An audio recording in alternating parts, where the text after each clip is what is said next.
Thank you so much for joining us today. I'm Christopher West, Executive Director of Conservatives for Clean Energy, Virginia's chapter, and we are so excited to have you with us today to talk about clean energy in Virginia in recognition of National Clean Energy Week. And so I want to start off with having you just introduce yourself and talk a little bit about your public service and also your background in technology and innovation. Sure. So, well, first, Chris, thank you for having me. I appreciate being the chance to be on this with you as we go into that special week. So I've been on City Council for 5 years, leading up to 2013 when I was elected to the Virginia House of Delegates. Now finishing I guess my 7th year. Boy, time flies. So I've had a chance to serve there. Then for 7 years in the Virginia House of Delegates. Prior to my service on City Council and in the House of Delegates, I'm a technology entrepreneur, mostly in telecommunications, a few other areas.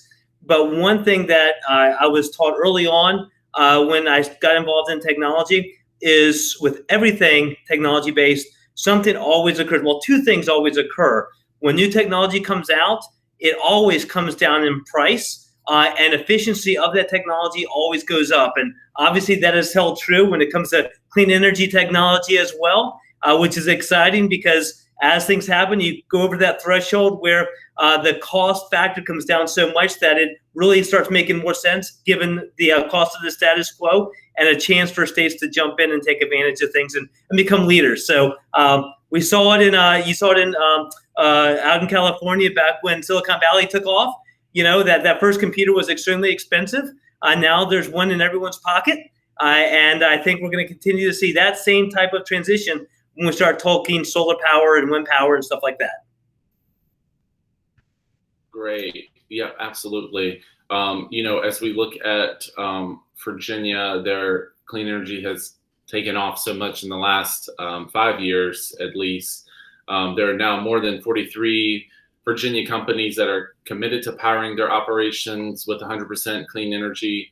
21 of Virginia's 50 largest employers have set targets to procure more clean energy. And so currently, Virginia has about 913 megawatts of solar installed.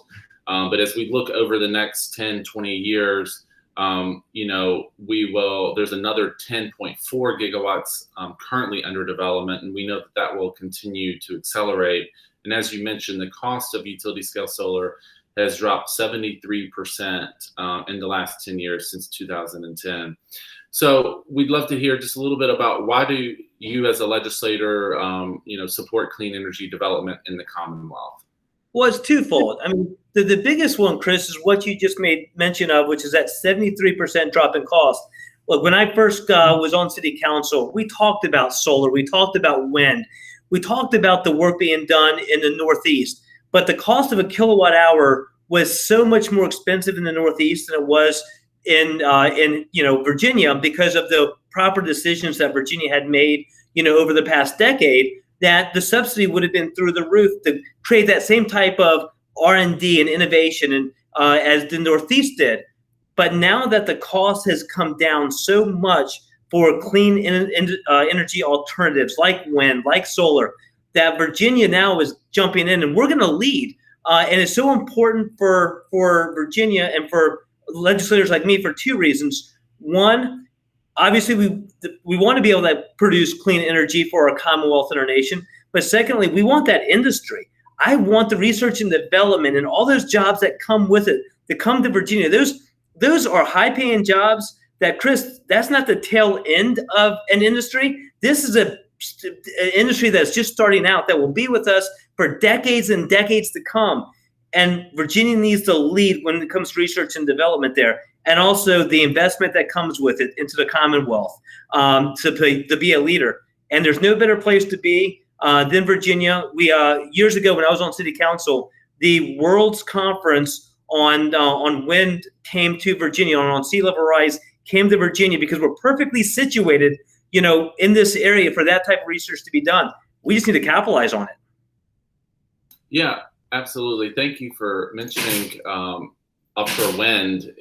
Let's talk about that for a second. We now have in Virginia the first wind turbines in U.S. federal waters, and that is the CVAL project, and it is was installed by Dominion Energy in partnership with Ørsted, and the 12 megawatts serve as an important initial first step towards demonstrating the viability of offshore wind.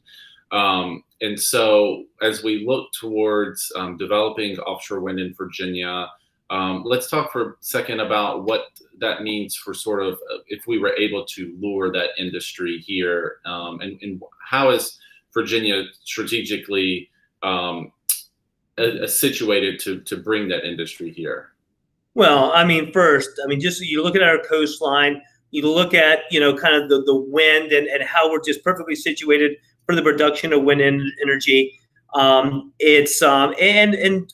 we're uniquely, I think, situated from a technology perspective as well, with the resources, the engineers up in Northern Virginia, and the engineers that we have in Hampton Roads and across the Commonwealth to be able to bring this together with the workforce that's needed. And that creates, just this last year alone, was it 15,000 jobs off that one House bill that we all supported based on this wind energy project. So I think we're very uniquely situated geographically. Virginia is committed and has made the commitment to move forward in this. And I think we're getting a lot of notice from other large companies that are looking to grow in this space. Yeah, absolutely. I think Virginia has the unique mix of assets that really will help lure that industry here to Virginia and really serve as a catalyst for our economic development, certainly as a way to diversify our economy away from federal government dependency and into a new 21st century economy. I want to touch on that real quick because people miss how important that is. One of the largest factors of our economy, if not the largest factor, obviously is government. The federal government being where it is. So much of the revenue from Northern Virginia and even where I'm at with the naval bases comes from government funds and government contracting work. And although that insulates us at times during recession, at other times it makes it very difficult. And we need to have another industry that grows and provides another leg to our economy that Virginia can rely on, especially during tough times with government funds. And this truly can be it. So as much as it's great to have clean energy, we want to have that, we want to create the jobs, but it really does give us an additional leg to our economy that helps offset those down periods for government funds and government contracting. Yeah, absolutely. Let's talk for a moment and just kind of share some public polling that our organization conducted, and I'm going to bring it up on the screen.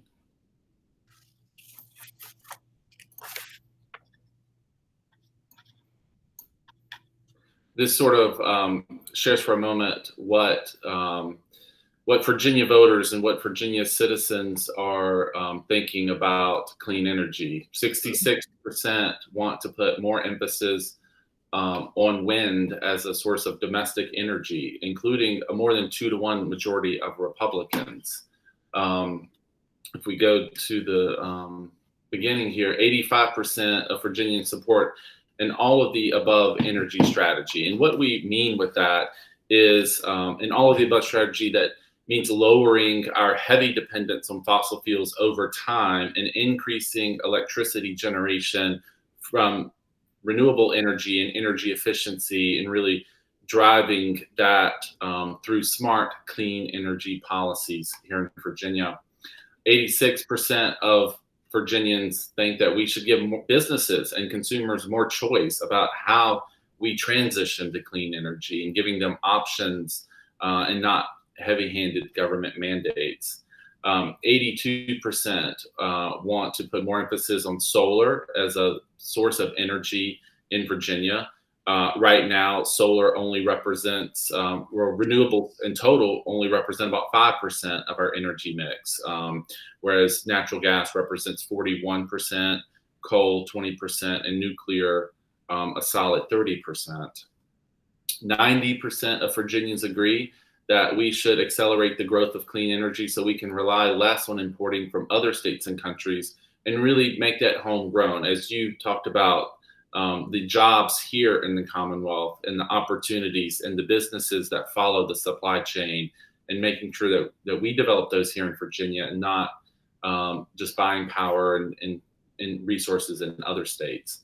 94% of voters agree that our public utilities should invest more in energy efficiency programs to help reduce energy waste and the amount of power that we need to generate. We know that the cleanest form of energy is the energy that we don't even consume in the first place. And so if we're able to reduce our energy burdens and reduce that, not only helps low-income people who often struggle with paying their utility bills, but it also will help our whole Commonwealth, and certainly reduce our overall energy burden so that we can focus more on increasing and growing renewables into our portfolios.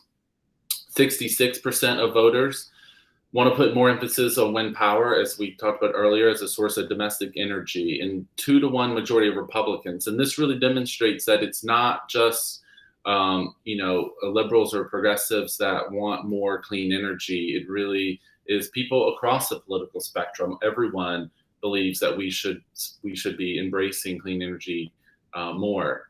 76% of voters think that investing in solar panels and making our buildings more energy efficient will help save us money in the long run with that initial investment. And 86% agree that we should accelerate the growth of clean energy so that we can be a national leader in the competition for economic development and good paying jobs. And I think that really lends to the statistic, really lends to your message of economic development and innovation here in the Commonwealth. And so, we certainly, appreciate that. Let's talk for a moment about sort of what you've been seeing in the General Assembly over the last couple of years, things that you might have been working on, and sort of share that with us. Sure. So, working with those that are looking to move clean energy opportunities forward, looking at the House bill that we had, the 1664 that came through, with, I think it was Hayes's bill that, gave the opportunity with the wind energy. You had Keem's bill that passed through last year with House Bill 706, which, the ban the offshore, drilling. And, it's interesting because you gave the number of 85% of those polled believe in all of the above energy strategy. And honestly, that number should have been 100. There shouldn't be anyone that doesn't believe that. I equate it to the candle and the light bulb. Chris, the first time Thomas Edison pulled out that light bulb, one, it probably wasn't the most efficient thing. Probably not all the ones worked. They're probably really expensive. But sooner or later, it became more cost effective and the light bulb was more efficient. People stopped using candles. We will have almost 100% renewable energy at some time. There was a time when we talked about maybe our parents' concept of wind and solar, when it was new, when it was in the research and development stage, when it really wasn't ready for prime time in a whole U.S. economy. But just like the microcomputer or the computer, now is in every household and in everyone's pocket, you're going to see solar in my lifetime, in your lifetime. You will see solar on every house, period, end of story. You will see wind energy taking more and more of what we've been relying on, maybe some fossil fuels, just because of the technology being more efficient and the cost coming down.